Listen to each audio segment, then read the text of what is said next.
উপর পরিমাণ মতো তেল নিয়ে মাংসটা মাখিয়ে নিলাম। যতটুকু পরিমাণ তেল লাগবে ততটুকুই আমি ইউজ করলাম। এরপরে ভালোভাবে মাংসটাকে মেখে নেব, কারণ কি আমার মা বলেন যে মাংস মাখাতেই নাকি এর মেন স্বাদটা থাকে। তার জন্য আমি ভালোভাবে মেখে নিলাম।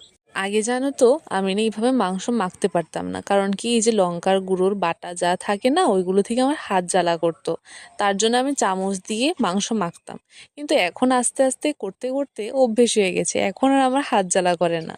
এরপর মাখা হওয়ার পর আধা ঘন্টার জন্য ঢাকা দিয়ে এটাকে রেখে দিলাম। এবার আধ ঘন্টার পর আমি ঢাকনাটাকে খুললাম। এবারে চিকেনটাকে রান্না করব। তার জন্য প্রথমে আমি তেল দিলাম, তেলটা গরম হওয়ার পর এতে আমি পেঁয়াজ দিলাম, পেঁয়াজটাকে লাল লাল করে ভেজে নিলাম। পেঁয়াজটা একটু ভাজা হওয়ার পর এতে আমি চিকেনটা অ্যাড করলাম। চিকেনটা যখন নাকি আমি কড়াইতে দিচ্ছি একটু ধীরে ধীরে দিচ্ছি, কারণ কি আমি ভয় পাই যদি তেল ছিটকে আমার গায়ে এসে পড়ে, কারণ আমার এরকম এক্সপিরিয়েন্স আছে। আমি